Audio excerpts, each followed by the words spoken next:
नमस्ते दोस्तों, welcome back to my channel. हम आज लारावेल 8 की सीरीज में फाइल और फोल्डर स्ट्रक्चर की बात करेंगे कि लारावेल में फाइल और फोल्डर स्ट्रक्चर कैसे है। बेसिकली आज हम इन टॉपिक के बारे में बात करेंगे, where we write the HTML, models, controller, route, file storage, config, database and dependency file. अगले वीडियो में हमने एक ब्लॉग का प्रोजेक्ट किया था, तो उसके अंदर हमारे लारावेल प्रोजेक्ट में ये सारी फाइल सब डाउनलोड होके आ चुकी है। तो हम वन बाय वन इसमें कौन कौन सी फाइल किस वजह से यहाँ पे है उसके बारे में बात करेंगे अभी। तो पहला फोल्डर है ऐप। तो ऐप के अंदर कंसोल है, एस्क्रिप्शन है, HTTP है, मॉडल है, प्रोवाइडर है। कंसोल की क्यों जरूरत है? जब भी लारावेल में कोई भी कमांड हम न्यू क्रिएट करते हैं तो हमें यहाँ पे रजिस्टर करना पड़ता है। लाइक शेड्यूलिंग के different types of the command होते हैं, तो ये सब कमांड हमें यहाँ पे रजिस्टर करके हमें उसका यूज करना होता है। उसके बाद है एस्क्रिप्शन हैंडलर। ये फाइल इसलिए है कि कोई एरर हैंडलिंग के लिए हमें यूज करना हो तो एक एस्क्रिप्शन हैंडलर यूज होता है। उसके बाद है HTTP। उसके अंदर कंट्रोलर और मिडलवेयर। ठीक है, कंट्रोलर का यूज क्या है कि ये जो है ना वो मिडल है व्यू और मॉडल के बीच का, HTML और मॉडल के बीच का कंट्रोलर है कि जिसके अंदर हम सारे फंक्शन राइट करेंगे। उसके बाद है मिडलवेयर क्या है कि जब भी कोई रिक्वेस्ट हो उसे फिल्टर करना हो तो मिडलवेयर है। लाइक कि हमें चाहिए कि हमारे अंदर 3-4 रोल हैं, तो एक हम रोल चेकर का एक मिडलवेयर बनाएंगे। उसकी वजह से हम चेक कर पाएंगे कि ये रोल एडमिन का है तब भी उससे ए एक्सेस है, ये रोल कस्टमर का है तब भी उससे ए एक्सेस का URL है, ये कंट्रोलर के अंदर जा सकती है ये मेथड। इसलिए यहाँ पे इतने सारे मिडलवेयर बाय डिफॉल्ट लारावेल में आते हैं। लाइक CSRF टोकन वेरिफिकेशन है, प्रिम स्ट्रिंग है, सब मिडलवेयर है। हम एक्स्ट्रा भी क्रिएट कर सकते हैं। मैं आगे के वीडियो में बताऊंगा कि कैसे मिडलवेयर क्रिएट कर सकते हैं, मल्टीपल मिडलवेयर कैसे बनाते हैं और कैसे उसके ऊपर वर्क होता है। एक कर्नल है कि जहां पे सब हम जो मिडलवेयर बनाते हैं उसे यहाँ पे रजिस्टर करना होता है। उसके बाद है मॉडल्स क्या है? जो भी हमारे सिस्टम पे, मतलब जो भी हमारे लारावेल प्रोजेक्ट में जो भी टेबल्स है उसका एक सेपरेट मॉडल्स होता है। लाइक यूजर्स है तो हमारा एक टेबल्स होगा यूजर्स करके। और एक जो लारावेल 8 है उसमें एक क्या डिफरेंस आई है कि उसने ना मॉडल एक फोल्डर के अंदर हमने मॉडल स्टोर किया है। पहले कैसा था, जो उसके पहले के वर्जन थे उसके अंदर ऐप के बाहर यहाँ पे यूजर्स हम बाहर ही मॉडल क्रिएट करते थे। अभी क्या हो चुका है कि इसने थोड़ा सेपरेशन कर दिया है कि मॉडल सब एक अंदर एक फोल्डर के अंदर हम मॉडल क्रिएट कर पाते हैं। उसके बाद है प्रोवाइडर क्या है कि यहाँ पे ऐप सर्विस प्रोवाइडर एक अब यूज होता है कि जब भी हम गेट और पॉलिसीज, जो ये सब लारावेल एडवांस में आएगा, जो हम गेट और पॉलिसी बनाएंगे ऑथोराइजेशन के लिए, तब यहाँ पे हम डालेंगे जो भी गेट्स हो गए वो सब। ऑथ सर्विस प्रोवाइडर, यहाँ पे भी जो ऑथ के लिए जो सर्विसेज है यहाँ पे हम डालेंगे। फिर ब्रॉडकास्ट सर्विसेज जो है उसके लिए यूज होता है। इवेंट के लिए कोई भी न्यू हमने इवेंट क्रिएट की, इवेंट बनाई है तो हम यहाँ पे रजिस्टर करेंगे इवेंट को और यहाँ पे वो शो होगी। उसके बाद है राउट सर्विस प्रोवाइडर, राउट के लिए ये हो गया, ये पूरा सर्विस प्रोवाइडर है। उसके बाद है बूटस्ट्रैप। एक इसलिए है जब भी हम हमारा प्रोजेक्ट की, जब भी हम ये प्रोजेक्ट लाइव में रखेंगे या लोकल में रखेंगे, कोई भी कन्फ्यूजन में चेंज करेंगे तो यहाँ पे ना एक फाइल बन जाती है, पैकेज है और सर्विसेज है। यहाँ पे सारे सेटिंग हो ना वो सब यहाँ पे स्टोर हो जाते हैं सर्विसेज के अंदर कैच में। ठीक है, बूटस्ट्रैप इसके लिए है। और एक कॉन्फ़िग, इसमें सारे प्रोजेक्ट के कॉन्फ़िगरेशन सेटिंग होते हैं ना, इसके अंदर स्टोर होते हैं। लाइक ऐप में जाओगे तो ऐप का नाम क्या है, ENV फाइल कौन सी है, डिबग मोड कौन सा है, ये सारे कॉन्फ़िगरेशन सेटिंग यहाँ पे हो गए ऐप के रिगार्डिंग। ये ऑथोराइजेशन के रिगार्डिंग हो गए कि हमारा मतलब डिफॉल्ट ऑथ कौन सा है। ये ब्रॉडकास्टिंग के रिगार्डिंग होगा, एक कैची के रिगार्डिंग होगा कि कैच ड्राइवर अभी कौन सा है, फाइल है कि मतलब डेटाबेस है, एरे है, कौन सा कैच ड्राइवर है, फिर कोर्स, उसके बाद डेटाबेस के रिगार्डिंग है, डेटाबेस का सेटिंग है, क्या अभी हमारा कौन सा डेटाबेस हमको यूज करना है वो सब, और उसके क्रेडेंशियल कौन कौन से है। ये फाइल सिस्टम है कि फाइल सिस्टम कौन लोकल है कि मतलब कौन कौन सी फाइल सिस्टम यूज करते हैं, बाय डिफॉल्ट लोकल होती है। हैशिंग मतलब इंक्रिप्शन टेक्निक कौन कौन सी है इसके बारे में। यहाँ पे अभी तीन, ये जो लारावेल है 3 इंक्रिप्शन सेटिंग सपोर्ट कर रहा है, बाय डिफॉल्ट बिक्रिप्ट है। फिर लॉगिन, उसके बाद मेल क्या सेटिंग है, बाय डिफॉल्ट एसएमटीपी का है। हम सेंड गिट भी, सेंड मेल है, मेल गन है, एसईएस है, पोस्ट मार्क है, जो भी चाहे यूज कर सकते हैं, पर डिफॉल्ट एसएमटीपी है। उसके बाद है क्यूई, उसके बाद है सर्विसेज, उसके बाद है सेशन। ये जो सेशन की जो मतलब टाइमलाइन क्या है, सेशन की एक्सपायरेशन टाइम, लाइफ टाइम कितना है।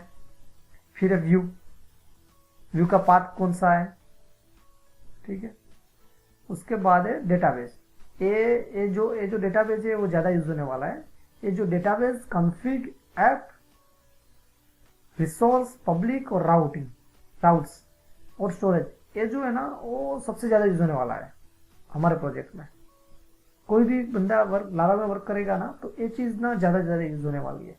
उसमें फैक्टरीज क्या है, जब भी हमको कोई मतलब फेक डेटा इनपुट करना है, न्यू प्रोजेक्ट है, हमें चाहिए कि 50 एंट्री यूजर्स की होनी चाहिए, तो हम 50 फैकर बनाएंगे जो हम यूजर फैक्टरी में डालेंगे, ठीक है। तो 50 रिकॉर्ड जनरेट करने हैं हमारे डेटाबेस में डालने के लिए, तो उसके लिए हम फैक्टरी यूज करेंगे।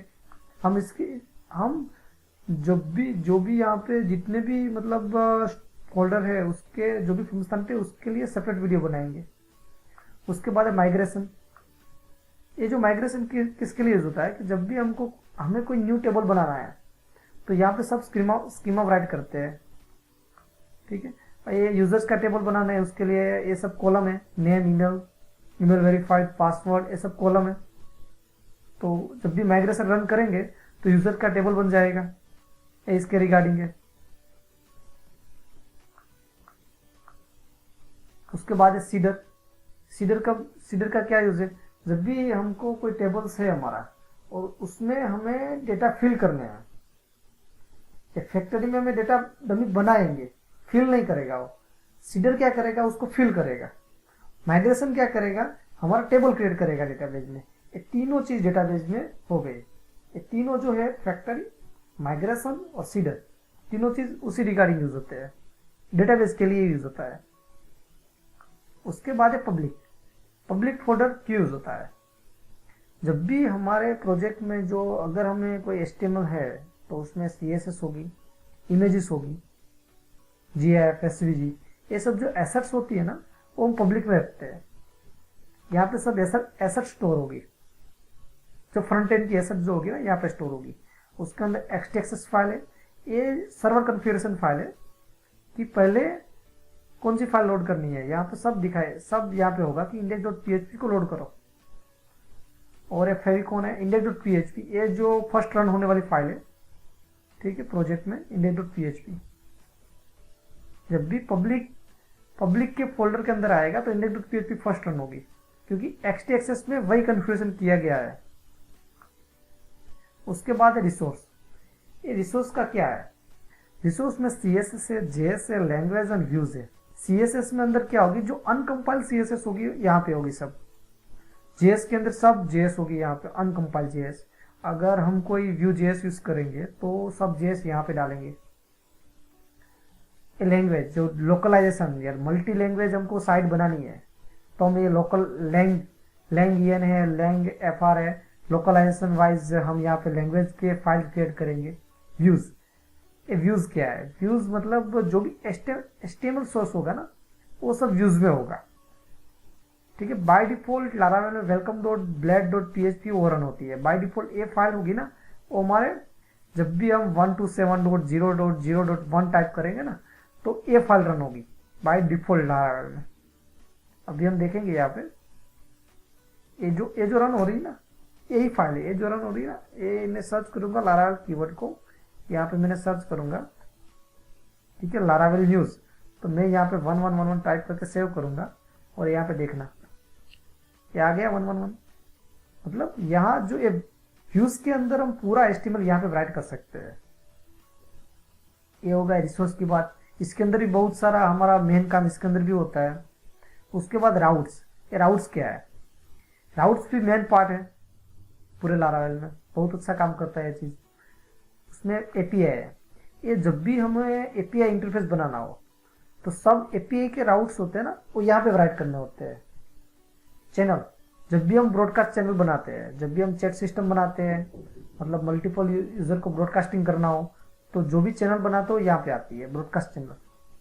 उसके बाद है कंसोल, उसके बाद है वेब, ये web.php क्या है, जब भी हमें कोई राउट्स बनाना हो, मतलब समझ लो कि हमें ब्लॉग्स का राउट बनाना हो, तो यहाँ पे राउट गेट ब्लॉग्स ऐसे लिख के मैं पूरा ब्लॉग का राउट बनाऊंगा, फिर उसमें कंट्रोलर और मेथड डिफाइन कर दूंगा। तो यूजर जब भी हिट करेगा ना, कोई भी, मतलब यूजर ऐसे लिखेगा ब्लॉग्स, मेरा डोमेन का नेम और ब्लॉग लिखेगा, तो सिस्टम क्या करेगी कि कंट्रोलर के अंदर जो भी मेथड यहाँ पे डिफाइन की होगी ना, वहां पे राउट्स होगा। राउट का काम वही है कि यूजर की रिक्वेस्ट को राउटिंग करना, ठीक है। उसके बाद है स्टोरेज। स्टोरेज का क्या है लारावेल के अंदर, वो हम देखेंगे। उसके अंदर है ऐप। ऐप के अंदर क्या होगा, ऐप के अंदर, ऐप और पब्लिक के अंदर होगी हम जो यूजर्स के द्वारा जो भी हम फोटोज, वीडियोज और MP3 जो भी हमारा एसेट्स होगी यूजर्स के द्वारा अपलोड की जाएगी, वो हम पब्लिक के अंदर डालेंगे लारावेल स्टोरेज के थ्रू, ठीक है। वो यहाँ पे सब आएगी। फ्रेमवर्क के अंदर जो हमने आगे देखा था कि थोड़ी कंफ्यूजन फाइल थी, यहाँ पे हमने कॉन्फ़िग ने देखा था कैच एज ए ड्राइव कौन से रखे थे हमने, एज ए फाइल। तो कैच की जो फाइल्स होगी ना, वो सब कैच के अंदर स्टोर होगी यहाँ पे डेटा के अंदर, क्योंकि हमने फाइल ड्राइवर सिलेक्ट किया है तो यहाँ स्टोर होने वाली है। यहाँ पे सब फाइल जनरेट होगी। सेशन क्या है कि जब भी कोई यूजर आएगा तो यहाँ पे उसकी एक सेशन फाइल क्रिएट होगी, क्योंकि हमने कॉन्फ़िग के अंदर देखोगे ना तो सेशन के अंदर फाइल ड्राइव होगी, सेशन ड्राइवर फाइल। तो जब भी आप कोई नया यूजर आएगा हमारी साइट पे विजिट करने, तो नई उसकी यहाँ पे एक फाइल जनरेट हो जाएगी, सेशन फाइल्स यहाँ पे आ जाएगी। एक टेस्टिंग की फाइल्स है यहाँ पे आएगी, और सारे लारावेल के व्यूज की जो फाइल्स होगी ना तो यहाँ पे जनरेट होगी। ये हुआ फ्रेमवर्क की बात। उसके बाद है लॉग्स। यहाँ पे इसके अंदर सब एरर लॉग्स आएंगे, जो भी हमारे सर्वर पे जो भी एक्सेप्शन आएगी ना, जो भी एरर्स, वो लॉग्स के अंदर होगी इसके अंदर। उसके बाद है टेस्ट। इसके अंदर हम टेस्ट यूनिट लिख सकते हैं, ये सब उसके रिगार्डिंग है।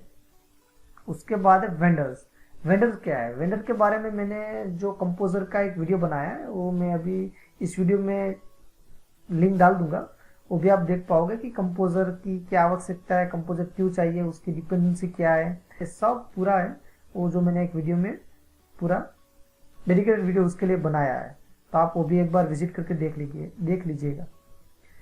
वेंडर के अंदर जो भी हम कंपोजर जेसन के अंदर जो भी हम पैकेज डालेंगे ना कंपोजर से, वो सारे पैकेजेस वेंडर के अंदर आएंगे, सभी कुछ वेंडर के अंदर होगा। और एडिट कॉन्फ़िग है, ये जो मतलब हमारा एडिटर के लिए है। और env फाइल क्या है, ये सब एनवायरमेंट वेरिएबल्स है, ये सभी एनवायरमेंट वेरिएबल है जो यहाँ पे कॉन्फ़िग के अंदर दिए गए ना। ऐप यूआरएल कौन सा है, ऐप env, ऐप का नेम क्या है, डिबग मोड ट्रू है कि फॉल्स है, ये डेटाबेस कनेक्शन है, ये हमारा सेशन ड्राइव कौन से है, ड्राइवर सेशन ड्राइवर फाइल्स है, कैच ड्राइवर कौन से है, ये रेडिट सर्वर का हो गया। उसके बाद ये मेल कॉन्फ़िगरेशन सेटिंग्स है, ये AWS, अगर हम हमारे प्रोजेक्ट में AWS की सर्विस यूज कर रहे हैं तो उसके सेटिंग्स है। ये पुशर के सेटिंग्स है, लाइक पुश नोटिफिकेशन के लिए, मिक्स पुशर की सेटिंग्स है अभी। उसके बाद है गिट के रिगार्डिंग है, गिट एट्रीब्यूट्स और गिट इग्नोर। अगर हमें कोई फाइल इग्नोर करनी है, जब भी हम हमारा कोड है वो गिट की रेपोजिटरी में पुश करते हैं, तो गिट ये सब डायरेक्टरी को इग्नोर कर देता है कि ये जो यहाँ पे जो मेंशन की है वो हमारा कोड हमारा रेपोजिटरी में नहीं जाना चाहिए, वो इसके रिगार्डिंग है, राइट। उसके बाद है style.iml आर्टिसन। ये क्या है, जब भी हम कोई भी कमांड लिखते हैं php आर्टिसन तो ये फाइल उसके लिए यूज होती है, ऑटो लोड हो जाती है पहले ही। उसके बाद composer.json, जब भी हमको न्यू पैकेज डालना है तो हम यहाँ पे भी ऐसे पैकेज की सिंटेक्स डाल के कंपोजर अपडेट कर सकते हैं। यानी सारे लारावेल के पैकेज है यहाँ पे ही होते ही है कंपोजर पे, ठीक है। उसके बाद कंपोजर लॉक है, ये भी मतलब कंपोजर रिगार्डिंग की फाइल है। उसके बाद पैकेज जेसन है, ये कब यूज होती है, जब भी हमें फ्रंट एंड पे या तो Vue.js है या तो रिएक्ट है, Node.js रिगार्डिंग नोड है, ऐसी सिचुएशन पे हम पैकेज डॉट जेसन का यूज करते हैं, क्योंकि हमें कोई भी पैकेज चाहिए, एक्सियोस है, ये सब पैकेज डिपेंडेंसी पैकेजेस है। उसके बाद PHP यूनिट XML, ये कब यूज होती है, जब भी ये टेस्ट केसेस के लिए यूज होती है, यूनिट टेस्ट के लिए। फिर readme md है, ये कब यूज होती है, readme md, ये फाइल जब भी हम इंस्ट्रक्शन लिखते हैं प्रोजेक्ट की पूरी, तभी ये readme md यूज होता है। ये हमें गिट में हम प्रोजेक्ट डालते हैं तो ये सब पूरी जो readme md में जो भी होता है ना, वो सब डिस्क्रिप्शन में नीचे शो कर देता है सिस्टम, गिट का जो सिस्टम होता है वो। फिर server.php, ये कब यूज होती है, ये जो मोड रिराइट, ये जो अपाचे सर्वर जब भी हम स्टार्ट करते हैं ना php आर्टिसन सर्व, तभी जो ये फाइल रन होती है और इसमें यहाँ पे लिखा है कि public.index.php को रन करो, तो हमारा सिस्टम कहाँ जाता है, इसके में जाएगा public.index, ये फाइल को रन करेगा और फिर पूरा हमारा फिर ऑटोलोड रन हो जाएगा और पूरा हमारा सिस्टम स्टार्ट हो जाएगी लारावेल की। उसके बाद है webpack.next.js, ये कब यूज होती है, ये जो है ना वेबपैक, ये जो फ्रंट एंड, अब अगर हम चाहे तो वेब मिक्स, ये जो एसेट्स होती है ना CSS JS, उसको मिक्स करती है, यानी मिनिफाई करके सिंगल बनाएगी और सिंगल बना के वो कहाँ स्टोर करेगी, पब्लिक के अंदर एक CSS बनाएगी, JS बनाएगी, जो यहाँ मेंशन होगा ना ऐसे उसको मिनिफाई कर देगी। ये हम फ्रंट एंड या तो व्यू या तो रिएक्ट ऐसे काम करेंगे ना, व्यू और रिएक्ट में, तभी ये यूज होगा। ये मतलब पूरा जो लारावेल का स्ट्रक्चर है उसका बेसिक कॉन्सेप्ट हमने ले लिया है कि हम आगे बढ़ सके, ठीक है। तो अब नेक्स्ट वीडियो में बनाऊंगा 1 बाय 1 एक एक हम कॉन्सेप्ट क्लियर करते जाएंगे, तो हम आगे का देखेंगे। तो अभी आपको इसमें कोई भी डाउट्स हो तो आप मुझे कमेंट में दे सकते हो, तो मुझे आगे पता चलेगा कि मुझे कौन सा वीडियो क्रिएट करना है। Thank you for watching, like comment और सब्सक्राइब करना नहीं भूलना। Thank you.